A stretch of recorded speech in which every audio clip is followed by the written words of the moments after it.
स्वागत है आप सभी का आपके अपने YouTube चैनल एग्जाम ट्रायल में। और मैं हूं आपका होस्ट, आपका दोस्त प्रदीप कुमार। आज एग्जाम ट्रायल का एपिसोड ट्रायल एग्जाम का में एग्जाम ट्रायल आपके लिए 30 क्वेश्चन रेलवे एनटीपीसी से संबंधित लाया है, जो कि आपके एग्जाम के पॉइंट ऑफ व्यू से बहुत ही महत्वपूर्ण है।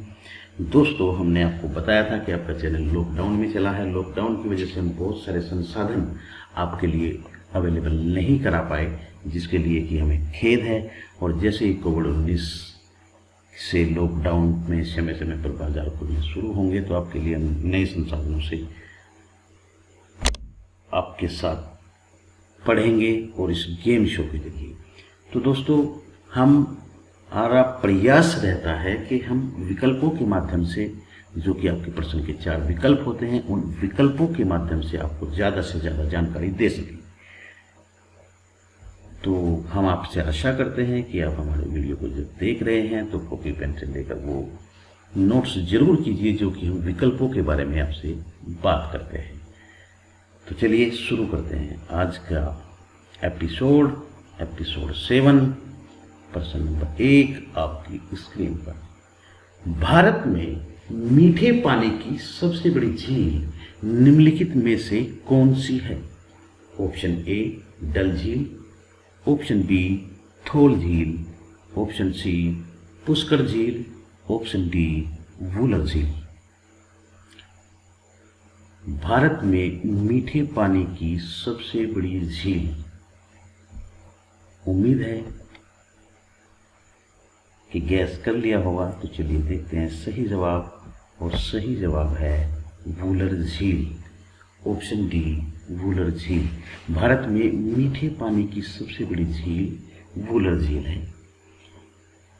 इसे भारत की मीठे पानी की सबसे बड़ी झील, मीठे पानी और ताजे पानी की सबसे बड़ी झील कहा जाता है। इसका आकार 30 और 260 वर्ग किलोमीटर के बीच मौसम के हिसाब से बदलता रहता है। अब बात कर लेते हैं डल झील की। तो यह दुनिया की प्रसिद्ध झीलों में से एक है, और वूलर झील के बाद जम्मू कश्मीर की दूसरी सबसे बड़ी झील है। ये हम कह सकते हैं कि डल झील और वूलर झील दोनों ही झीलें जम्मू कश्मीर से संबंधित हैं।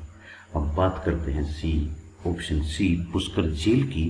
तो पुष्कर झील अजमेर से कुछ दूरी पर स्थित है, और इसकी खास बात है कि इस झील के चारों ओर स्नान घाट बने हैं, और यहाँ हर साल एक मेला लगता है, और यह हिंदुओं का एक प्रसिद्ध तीर्थ स्थल है।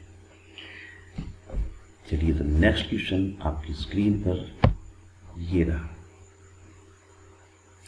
ओएनजीसी का मुख्यालय कहाँ स्थित है? Option A Dibrugarh, option B Kandla, option C Visakhapatnam, option D Dehradun. आपको बताना है ओएनजीसी का मुख्यालय कहाँ स्थित है। उम्मीद है आपने गेस कर लिया होगा। तो चलिए देखते हैं तो सही जवाब, और आपका सही जवाब है Dehradun. ONGC oil and natural gas limited, जिसे हम कहते हैं, का मुख्यालय देहरादून में है। ONGC oil and natural gas limited, जिसे हम हिंदी में तेल एवं प्राकृतिक गैस लिमिटेड भी कहते हैं, का मुख्यालय देहरादून में है। नेक्स्ट क्वेश्चन आपकी स्क्रीन पर। प्रसिद्ध यात्री जहाज टाइटैनिक किस देश का था? Option A USA, option B चीन, option C Great Britain, option D France. प्रसिद्ध यात्री जहाज टाइटैनिक किस देश का था? उम्मीद है आंसर आ गया होगा। तो चलिए देखते हैं सही जवाब, और सही जवाब है ग्रेट ब्रिटेन। यात्री जहाज जिस पर की कई फिल्में भी बनी हैं, टाइटैनिक, जो कि अपनी पहली ही यात्रा के दौरान समुद्र में डूब गया था। इस यात्री जहाज टाइटैनिक के बारे में पूछा गया है किस देश से है, तो यह ग्रेट ब्रिटेन से। और ग्रेट ब्रिटेन की अगर बात करें तो ग्रेट ब्रिटेन एक यूरोपीय द्वीप है, जो कि यूनाइटेड किंगडम का एक बड़ा हिस्सा है, जिसे कि हम यूनाइटेड किंगडम एक पूरा द्वीप है, उसका एक बड़ा हिस्सा है ग्रेट ब्रिटेन, जिसमें इसके बड़े हिस्से में ही आते हैं इंग्लैंड, स्कॉटलैंड और वेल्स। और ग्रेट ब्रिटेन की राजधानी लंदन और इसके प्रधानमंत्री हैं बोरिस जॉनसन। तो चलिए नेक्स्ट क्वेश्चन आपकी स्क्रीन पर ये रहा। ब्रह्म समाज के संस्थापक कौन थे? Option A Raja Ram Mohan Roy, option B Dayanand Saraswati, option C Mahatma Gandhi, option D Lokmanya Tilak. Brahmo Samaj के संस्थापक कौन थे? उम्मीद है आपका आंसर आ गया होगा। चलिए देखते हैं सही जवाब, और सही जवाब है राजा राम मोहन राय। राजा राम मोहन राय ब्रह्म समाज के संस्थापक और भारतीय पुनर्जागरण के अग्रदूत इन्हें कहा जाता है, और बंगाल में इन्हें नवजागरण युग के पितामह के नाम से जाना जाता है। और ब्रह्म समाज के संस्थापक राजा राम मोहन राय। नेक्स्ट क्वेश्चन आपकी स्क्रीन पर। पृथ्वी का जल चक्र किसके द्वारा संचालित होता है? ऑप्शन ए हवा, ऑप्शन बी चंद्रमा, ऑप्शन सी सूर्य, ऑप्शन डी पृथ्वी। पृथ्वी का जल चक्र किसके द्वारा संचालित होता है? उम्मीद है आंसर मिल गया होगा। तो चलिए देखते हैं सही जवाब, और सही जवाब है सूर्य। ऑप्शन सी सूर्य। पृथ्वी का जल चक्र सूर्य से संचालित होता है। नेक्स्ट क्वेश्चन आपकी स्क्रीन पर। सबसे बड़ा स्तनपायी कौन सा है? ए अफ्रीकी हाथी, बी नर दरियाई घोड़ा, option C blue whale, option D नर हैमरहेड शार्क। सबसे बड़ा स्तनपायी कौन सा है? The African elephant, male hippopotamus, blue whale, male hammerhead shark. सबसे बड़ा स्तनपायी। उम्मीद है आपका आंसर आ गया होगा। तो चलिए देखते हैं सही जवाब, और सही जवाब है ब्लू व्हेल, सबसे बड़ा स्तनपायी। नेक्स्ट क्वेश्चन आपकी स्क्रीन पर। दुनिया में बोली जाने वाली दूसरी सबसे बड़ी भाषा कौन सी है? Option A Mandarin, option B Spanish, option C Angrezi, option D Hindi. दुनिया में बोली जाने वाली दूसरी सबसे बड़ी भाषा कौन सी है? उम्मीद है आंसर मिल गया होगा। तो चलिए देखते हैं सही जवाब। सही जवाब है मैंडरिन या मंदारिन। जी हाँ, मैंडरिन, इसे मंदारिन भी कह सकते हैं। ये चीन की एक क्षेत्र की भाषा है, चीन की मंदारिन भाषा, जिसे लगभग 1 अरब लोगों के द्वारा बोला जाता है, और सर्वाधिक बोली जाने वाली भाषा में दुनिया में पहले नंबर पर है। अगर हम बात करें दूसरे नंबर की, तो दूसरे नंबर पर आती है अंग्रेजी, जिसे लगभग 508 मिलियन लोगों के द्वारा बोला जाता है। तीसरे नंबर पर हिंदी, और चौथे नंबर पर आती है स्पेनिश। तो दुनिया में बोली जाने वाली दूसरी सबसे बड़ी भाषा की बात आपसे की गई है, तो प्रश्न में आपका आंसर हो जाता है बी अंग्रेजी। ऑप्शन बी अंग्रेजी। नेक्स्ट क्वेश्चन आपकी स्क्रीन पर। किसी अभयारण्य को पूर्व में भरतपुर पक्षी अभयारण्य के रूप में जाना जाता था? ऑप्शन ए समसपुर पक्षी अभयारण्य, ऑप्शन बी मयानी पक्षी अभयारण्य, ऑप्शन सी सलीम अली पक्षी अभयारण्य, ऑप्शन डी केवलादेव राष्ट्रीय उद्यान। आपको बताना है कि किस अभयारण्य को पूर्व में मतलब पहले भरतपुर पक्षी अभयारण्य के रूप में जाना जाता था। उम्मीद है आंसर मिल गया होगा। तो चलिए देखते हैं सही जवाब, और सही जवाब है केवलादेव राष्ट्रीय उद्यान। राजस्थान के भरतपुर में बना केवलादेव राष्ट्रीय उद्यान, जिसे कि भरतपुर पक्षी अभयारण्य के रूप में पहले जाना जाता था, इसमें कई प्रजातियों के पक्षी यहाँ रहते हैं। अब बात करते हैं समसपुर पक्षी अभयारण्य की। तो समसपुर पक्षी अभयारण्य स्थित है उत्तर प्रदेश में और मयानी पक्षी अभयारण्य स्थित है महाराष्ट्र में। चलिए तो नेक्स्ट क्वेश्चन आपकी स्क्रीन पर, निम्नलिखित में से कौन सा शहर वास्तुकला की दृष्टि से नियोजित शहर है? Option A Nai Dilli, option B Bengaluru, option C Mumbai, option D Chandigarh. कौन सा शहर वास्तुकला की दृष्टि से नियोजित शहर है? उम्मीद है आंसर मिल गया होगा। तो चलिए देखते हैं सही जवाब, और सही जवाब है चंडीगढ़। चंडीगढ़ को वास्तुकला की दृष्टि से नियोजन किया गया था, इसे नियोजित किया गया है या इसे बसाया गया है।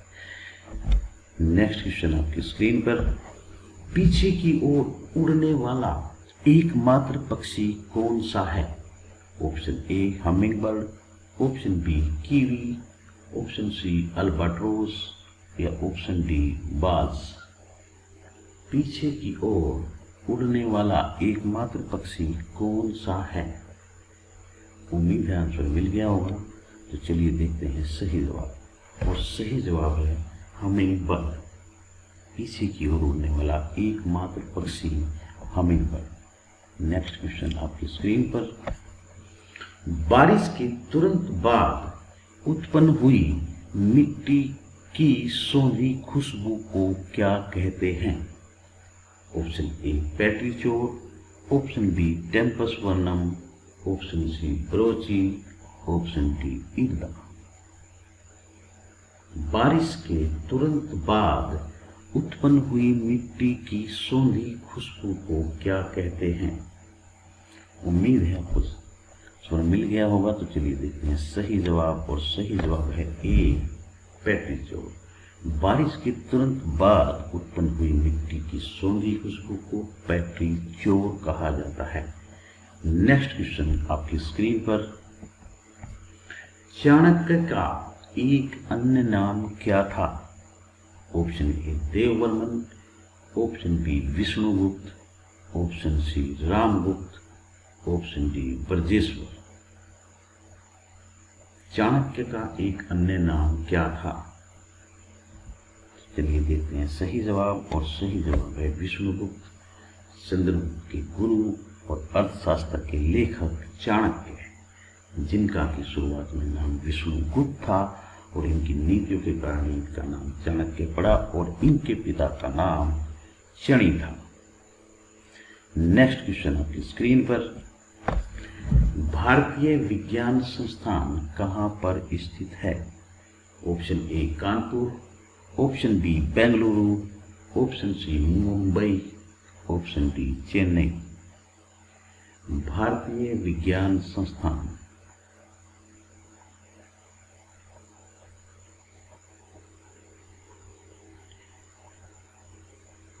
इंडियन इंस्टीट्यूट ऑफ साइंस, भारतीय विज्ञान संस्थान कहाँ पर स्थित है? उम्मीद है जवाब मिल गया होगा। तो चलिए देखते हैं सही जवाब, और सही जवाब है option B Bengaluru. Next question आपकी स्क्रीन पर, विश्व वन्य जीव दिवस किस दिन मनाया जाता है? Option A 3 June, option B 3 March, option C 12 April, option D 8 सितंबर। विश्व वन्य जीव दिवस किस दिन मनाया जाता है? आंसर मिल गया होगा। तो चलिए देखते हैं सही जवाब, और सही जवाब है 3 मार्च। 3 मार्च विश्व वन्य जीव दिवस, अर्थात विश्व के वन्य जीवों और वनस्पतियों के बारे में जागरूकता बढ़ाने के लिए जिस दिन विश्व वन्य जीव दिवस मनाया जाता है वह 3 मार्च। और अगर बात करें 8 सितंबर की, तो 8 सितंबर को विश्व साक्षरता दिवस मनाया जाता है। नेक्स्ट क्वेश्चन आपकी स्क्रीन पर, सिमलीपाल बायो रिजर्व कहाँ स्थित है? Option A Assam, option B Meghalaya, option C Orissa, option D Paschim Bangal. Simlipal bio reserve कहाँ स्थित है? उम्मीद है आंसर आ गया होगा। तो चलिए देखते हैं सही जवाब, और सही जवाब है उड़ीसा। सिमलीपाल राष्ट्रीय उद्यान भारत के उड़ीसा राज्य के मयूरभंज जिले में स्थित है, और इस उद्यान का नाम सेमल या लाल कपास के पेड़ों की वजह से पड़ा है, क्योंकि इस क्षेत्र में सेमल और लाल कपास के पेड़ बहुतायत मात्रा में पाए जाते हैं। और इस बायो रिजर्व में बाघ, हिरण, हाथी और अन्य बहुत से जीव मूलतः रहते हैं। नेक्स्ट क्वेश्चन आपकी स्क्रीन पर। 1893 में विश्व की धर्म संघीय संसद में भारत का प्रतिनिधित्व किसने किया था? Option A Swami Vivekananda, option B Lekhraj Khubchand Kripalani, option C Bhakti Vinoda Thakur, option D Upasani Maharaj. 1893 में विश्व की धर्म संघीय संसद में भारत का प्रतिनिधित्व किसने किया था? उम्मीद है आंसर आ गया होगा। तो चलिए देखते हैं सही जवाब, और सही जवाब है स्वामी विवेकानंद, जिन्होंने 1893 में विश्व की धर्म संघीय संसद में भारत का प्रतिनिधित्व किया था। नेक्स्ट क्वेश्चन आपकी स्क्रीन पर। कुचिपुड़ी नृत्य शैली का प्रारंभ भारत के किस भाग से हुआ है? Option A Tamil Nadu, option B Maharashtra, option C Andhra Pradesh, option D Orissa. Kuchipudi नृत्य शैली का प्रारंभ भारत के किस भाग से हुआ है? कह सकते हैं कि कुचिपुड़ी नृत्य शैली भारत के किस भाग की है? तो देखते हैं सही जवाब। सही जवाब है आंध्र प्रदेश। कुचिपुड़ी की अगर बात करें तो यह आंध्र प्रदेश की नृत्य शैली है, और तमिलनाडु की बात करें तो यहाँ की नृत्य शैली है भरतनाट्यम। और बी महाराष्ट्र की बात करें तो महाराष्ट्र की जो नृत्य शैली है उसे कहा जाता है तमाशा या फिर लावनी। और उड़ीसा की आप सब जानते ही हैं कि उड़ीसा की नृत्य शैली है ओडिसी। तो चलिए नेक्स्ट क्वेश्चन आपके स्क्रीन पर। काली मिट्टी के लिए सर्वाधिक उपयुक्त नकदी फसल कौन सी है? ऑप्शन ए कपास, ऑप्शन बी चाय, option C jute, option D तिलहन। काली मिट्टी के लिए सर्वाधिक उपयुक्त नकदी फसल कौन सी है? आंसर मिल गया होगा। तो देखते हैं सही जवाब, और सही जवाब है कपास, जिसका कि काली मिट्टी में सर्वाधिक उत्पादन होता है, और यह इसलिए इसे नकदी फसल भी कहा जाता है। नेक्स्ट क्वेश्चन आपकी स्क्रीन पर। पृथ्वी का आकार कैसा है? ऑप्शन ए पूर्ण गोलार्ध, ऑप्शन बी अधिकांशतः चपटा, ऑप्शन सी पूर्ण गोल, ऑप्शन डी चपटा गोल। पृथ्वी का आकार कैसा है? आंसर मिल गया होगा। तो देखते हैं सही जवाब, और सही जवाब है चपटा गोल। पृथ्वी का आकार चपटा गोल। चलिए देखते हैं नेक्स्ट क्वेश्चन। नेक्स्ट क्वेश्चन आपकी स्क्रीन पर। कोणार्क मंदिर का निर्माण किसने कराया था? राजा कुलोथुंगा, ऑप्शन बी नरसिंह देव प्रथम, option C Vishnu Gopa, option D Mahipal. Konark मंदिर का निर्माण किसने कराया था? आंसर मिल गया होगा। देखते हैं सही जवाब, और सही जवाब है ऑप्शन बी नरसिंह देव प्रथम। नेक्स्ट क्वेश्चन आपकी स्क्रीन पर। विश्व पर्यावरण दिवस कब मनाया जाता है? ऑप्शन ए 28 फरवरी, ऑप्शन बी 16 मई, option C 5 June, option D 12 सितंबर। विश्व पर्यावरण दिवस कब मनाया जाता है? आंसर मिल गया होगा। देखते हैं सही जवाब, और सही जवाब है 5 जून विश्व पर्यावरण दिवस। नेक्स्ट क्वेश्चन आपकी स्क्रीन पर। मोबाइल फोन का उपयोग करके धन स्थानांतरण करने वाली प्रक्रिया को कहा जाता है?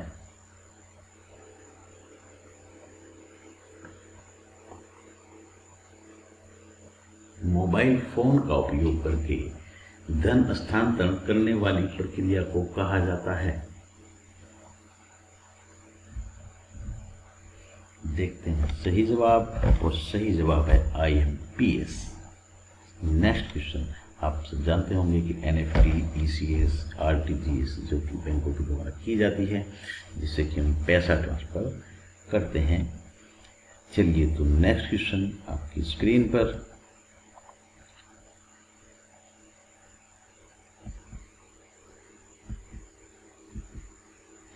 तीसरी पीढ़ी की उस एंटी मिसाइल का नाम क्या है जिसका राजस्थान से DRDO द्वारा सफलतापूर्वक परीक्षण किया गया था? Option A Agni, option B Nag, option C cobra, option D तूफान। तीसरी पीढ़ी की उस एंटी मिसाइल का नाम बताना है जिसका राजस्थान में जो DRDO है वहां द्वारा सफलतापूर्वक परीक्षण किया गया था। उम्मीद है आंसर मिल गया होगा। देखते हैं सही जवाब, और सही जवाब है तीसरी पीढ़ी की एंटी मिसाइल, ऑप्शन बी नाग। नेक्स्ट क्वेश्चन आपकी स्क्रीन पर। ग्रेनाइट किसका एक उदाहरण है? ऑप्शन ए रूपांतरित चट्टान, ऑप्शन बी अवसादी चट्टान, ऑप्शन सी आग्नेय चट्टान, ऑप्शन डी कृत्रिम पत्थर। ग्रेनाइट किसका एक उदाहरण है? देखते हैं सही जवाब, और सही जवाब है आग्नेय चट्टान। नेक्स्ट क्वेश्चन आपकी स्क्रीन पर। किस भारतीय राजा ने पूर्वी एशिया के कुछ हिस्सों को जीतने के लिए नौसैनिक शक्ति का इस्तेमाल किया था? Option A Akbar, option B Krishnadeva Raya, option C Rajendra Chola, option D Shivaji. किस भारतीय राजा ने पूर्व एशिया के कुछ हिस्सों को जीतने के लिए नौसैनिक शक्ति का इस्तेमाल किया था? उम्मीद है आंसर मिल गया होगा। तो देखते हैं सही जवाब, और सही जवाब है राजेंद्र चोल। नेक्स्ट क्वेश्चन आपकी स्क्रीन पर। जिमी वेल्स और लैरी सेंगर किससे संबंधित हैं? Option A Wikipedia, option B Google, option C WhatsApp, option D Facebook. Jimmy Wales और लैरी सेंगर किससे संबंधित हैं? उम्मीद है आंसर मिल गया होगा। देखते हैं सही जवाब, सब कुछ ढूंढ लिया। नेक्स्ट क्वेश्चन आपकी स्क्रीन पर। दुनिया की सबसे बड़ी ताजे पानी की झील कौन सी है? ऑप्शन ए विक्टोरिया झील, ऑप्शन बी एरी झील, ऑप्शन सी सुपीरियर झील, ऑप्शन डी ओंटारियो झील। दुनिया की सबसे बड़ी ताजे पानी की झील कौन सी है? उम्मीद है कि आंसर मिल गया होगा। तो चलिए देखते हैं सही जवाब, और सही जवाब है सुपीरियर झील। हमने शायद इसी वीडियो के पहले क्वेश्चन में ही आपसे भारत की ताजे पानी की सबसे बड़ी झील के बारे में डिस्कस किया था, जो कि वुलर झील थी, और ये कश्मीर में स्थित है। लेकिन यहाँ इस क्वेश्चन में दुनिया की सबसे बड़ी ताजे पानी की झील की बात की गई है। तो दुनिया की ताजे पानी की या फिर मीठे पानी की भी कह सकते हैं, क्योंकि ताजे पानी और मीठे पानी में कोई अंतर नहीं है। लेकिन दोस्तों, हम इस तरह के क्वेश्चन में कंफ्यूज हो जाते हैं कि ताजे पानी और मीठे पानी की कहीं मीठी पानी की ही वास्तव में झील ना हो, लेकिन ऐसा नहीं है। वो मीठा पानी और ताजे पानी को ही मीठा पानी कहा जाता है। वैसे खारे पानी भी होता है, खारे पानी की भी झीलें हैं, लेकिन आज हम बात कर रहे हैं केवल ताजे पानी या मीठे पानी की झीलों की। तो अगर हम बात करें दुनिया की सबसे बड़ी ऊंची झील की, तो सबसे बड़ी विश्व की सबसे ऊंची झील टिटिकाका झील है, जो कि बोलाविया नामक देश में स्थित है। नाम है टिटिकाका। अब बात करते हैं दुनिया की सबसे बड़ी गहरी झील की। तो सबसे बड़ी दुनिया की गहरी झील जिसे कहा जाता है वह साइबेरिया में है, और उसका नाम है बैकाल झील। बैकाल झील दुनिया की सबसे गहरी झील है। और मीठे पानी की हम बात कर चुके हैं कि मीठे पानी की हमारी सुपीरियर झील है। और अगर एक क्वेश्चन यहाँ और बनता है कि अगर हम बात कर लें सर्वाधिक लवणता वाली, लवणता मतलब वही जहाँ हम कंफ्यूज होते हैं, यानी कि सर्वाधिक खारी झील की लवणता, जिसमें सर्वाधिक लवणता होगी यानी कि वो जो सबसे ज़्यादा खारी होगी, तो उसका नाम है वान लेक, जो कि तुर्की में है। और अगर हम बात कर लें ओंटोरिया की, एरी की, तो ये सब ओंटोरिया और एरी अमेरिका की महान झीलों में गिनी जाती है। और ये भी उत्तरी अमेरिका की झीलों के एक समूह की झील है। चलिए नेक्स्ट क्वेश्चन, भारत की सबसे लंबी सीमा किस देश के साथ है? Option A Pakistan, option B Bangladesh, option C Cheen, option D Nepal. Bharat की सबसे लंबी सीमा किस देश के साथ है? आंसर मिल गया होगा, तो देखते हैं सही जवाब। और सही जवाब है option B Bangladesh. Next question आपकी स्क्रीन पर, सूचना का अधिकार आरटीआई अधिनियम किस वर्ष में लागू हुआ? Option A 2004, option B 2005, option C 2006, option D 2007। सूचना का अधिकार अधिनियम, जिसे हम आरटीआई राइट टू इंफॉर्मेशन अधिनियम किस वर्ष में लागू हुआ? उम्मीद है आंसर मिल गया होगा, तो देखते हैं सही जवाब। और सही जवाब है ऑप्शन बी 2005 में। तो दोस्तों आज के क्वेश्चन में समाप्त होते हैं। आज की हमारी क्लास यहीं समाप्त हुई। एपिसोड में हमने आपको ज़्यादा से ज़्यादा प्रयास किया कि विकल्पों के माध्यम से आपको ज़्यादा से ज़्यादा जानकारी दे सकें। शीघ्र ही हम आपको इस जानकारी का नया तरीका बदलने की कोशिश करेंगे। दोस्तों स्वच्छ रहिए, स्वस्थ रहिए, सुरक्षित रहिए। इसी के साथ नमस्कार, फिर मिलेंगे अगली क्वेश्चन।